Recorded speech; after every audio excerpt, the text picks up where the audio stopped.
ಎಲ್ರಿಗೂ ನಮಸ್ಕಾರ. JC ಕುಕಿಂಗ್ಸ್ and ವ್ಲಾಗ್ಸ್ಗೆ ಸ್ವಾಗತ. ನಿಮ್ಗೆ ಇಲ್ಲಿ ತೋರಿಸ್ತಾ ಇರೋ ಥರ ಸಿಂಪಲ್ಲಾಗಿ ವೆಜಿಟೇಬಲ್ ಉಪ್ಮಾ ಹೇಗೆ ಮಾಡ್ಕೊಳ್ಳೋದಂತ ತೋರಿಸ್ಕೊಡ್ತಾ ಇದ್ದೀನಿ. ಹೇಗೆ ಮಾಡೋದಂತ ನೋಡೋಣ.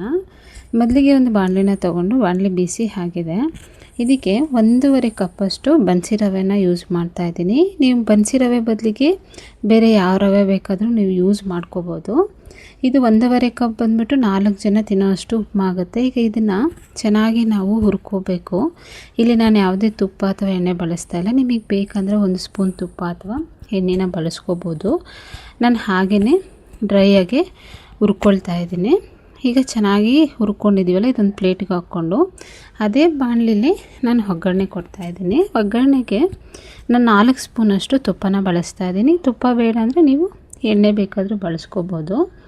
1 ಸ್ಪೂನು ಹಸಿ ಕಡಲೆಬೇಳೆ, ಹಾಗೆ 1 ಸ್ಪೂನ್ ಉದ್ದಿನಬೇಳೆ, ಸ್ವಲ್ಪ ಸಾಸಿವೆ ಒಗ್ಗರಣೆಗೆ ಹಾಕ್ಕೊಂಡು ಒಂದು ಸ್ವಲ್ಪ ತುಪ್ಪದಲ್ಲಿ ಹುರ್ಕೊಳ್ಳೋಣ. ಈಗ ಇದಕ್ಕೆ ಒಂದು 4ರಿಂದ 5 ಎಸಲಷ್ಟು ಬೆಳ್ಳುಳ್ಳಿ ಕಟ್ ಮಾಡಿ ಇಟ್ಕೊಂಡಿದ್ದೀನಿ. ಅದನ್ನು ಹಾಗೆ ಖಾರಕ್ಕೆ 3 ಹಸಿಮೆಣ್ಸಿನ್ಕಾಯಿ ಸೇರಿಸ್ಕೊಂಡಿದ್ದೀನಿ. ನಿಮಗೆ ಖಾರ ಇನ್ನೂ ಹೆಚ್ಚು ಬೇಕಂದರೆ ಇನ್ನೊಂದೆರಡು ಹಸಿಮೆಣ್ಸು ಸೇರಿಸ್ಕೋಬೋದು. ಹಾಗೆ ಸ್ವಲ್ಪ ಕರಿಬೇವನ್ನ ಹಾಕ್ಕೊಂಡು ಒಂದ್ಸರಿ ಚೆನ್ನಾಗಿ ಫ್ರೈ ಮಾಡ್ಕೊಳ್ಳೋಣ. ಇದ್ರ ಜೊತೆಗೆ ನಾನು ಒಂದು ದೊಡ್ಡ ಈರುಳ್ಳಿನ ಸಣ್ಣ ಸಣ್ಣಕ್ಕೆ ಉದ್ದಕ್ಕೆ ಹಚ್ಚಿಟ್ಕೊಂಡಿದ್ದೀನಿ. ಇದನ್ನು ಸೇರಿಸ್ಕೊಂಡು ಒಂದ್ಸರಿ ಎಣ್ಣೆಯಲ್ಲಿ ಫ್ರೈ ಮಾಡ್ಕೋಬೇಕು. ಅಂದರೆ ತುಂಬ ಗೋಲ್ಡನ್ ಕಲರ್ ಬರೋ ತನಕ ಫ್ರೈ ಮಾಡೋ ಅವಶ್ಯಕತೆ ಇಲ್ಲ. ಜಸ್ಟ್ ಸುಮ್ಮನೆ ಒಂದ್ಸರಿ ಫ್ರೈ ಮಾಡಿದರೆ ಸಾಕು. ಇದಕ್ಕೆ ನಾವೀಗ ತರಕಾರಿಗಳನ್ನ ಸೇರಿಸ್ಕೊಳ್ಬೇಕು.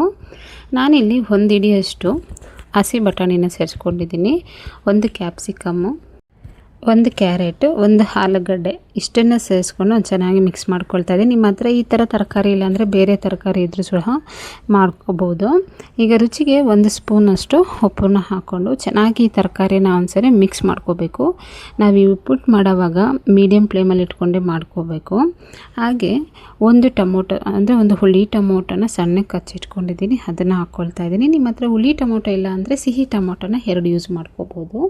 ಈಗ ಒಂದ್ಸರಿ ಚೆನ್ನಾಗಿ ಮಿಕ್ಸ್ ಮಾಡಿ ಪ್ಲೇಟ್ ಮುಚ್ಚಿಟ್ಟು 5 ನಿಮಿಷನ ಮೀಡಿಯಮ್ ಫ್ಲೇಮಲ್ಲೇ ಬೇಯಿಸ್ಕೊಳ್ಳೋಣ. ಆಗ ತರಕಾರಿ ಎಲ್ಲ ನೋಡಿ ಈ ರೀತಿ ನೀಟಾಗಿ ಬೆಂದಿರುತ್ತೆ. ಯಾವ ಕಪ್ಪಲ್ಲಿ ನಾವು ರವೆ ತೊಗೊಂಡಿದ್ವಲ್ಲ ಅದೇ ಕಪ್ಪಲ್ಲಿ 1 ಕಪ್ಪಿಗೆ 2 ಕಪ್ ಥರ ನೀರು ತೊಗೋಬೇಕು. ಇಲ್ಲಿ ನಾನು ಉಗುರು ಬೆಚ್ಚಗೆ ನೀರು ತೊಗೊಂಡಿದ್ದೀನಿ. ತಂಪು ನೀರು ಬಳಸೋದ್ರಿಂದ ಅಷ್ಟು ಟೇಸ್ಟ್ ಬರೋದಿಲ್ಲ.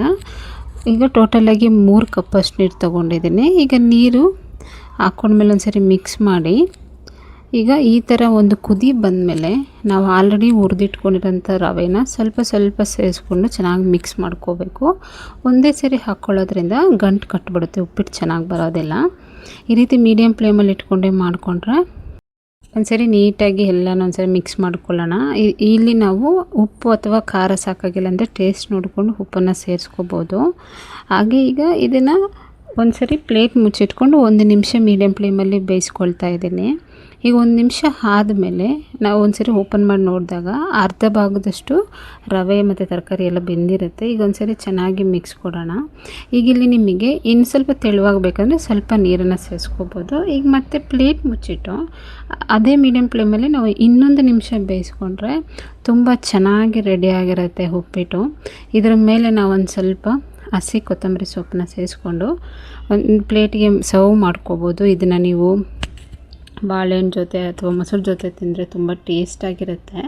ನೀವು ಒಂದ್ಸರಿ ಟ್ರೈ ಮಾಡಿ, ನಿಮಗೆ ಹೇಗೆ ಅನಿಸುತ್ತೆ ಅನ್ನೋದನ್ನು ನನಗೆ ಕಮೆಂಟ್ ಬಾಕ್ಸಲ್ಲಿ ತಿಳಿಸಿ. ಹಾಗೆ ಇನ್ನೂ ನನ್ನ ಚಾನಲ್ಗೆ ಸಬ್ಸ್ಕ್ರೈಬ್ ಮಾಡಿಲ್ಲ ಅಂದರೆ ಸಬ್ಸ್ಕ್ರೈಬ್ ಮಾಡಿಕೊಂಡು ಒಂದು ಲಿಂಕ್ ಕೊಡಿ. ಇದೇ ಥರ ಸಿಂಪಲ್ ರೆಸಿಪೀಸ್ಗೆ ನನ್ನ ಚಾನಲ್ನ ವಿಸಿಟ್ ಮಾಡಿ.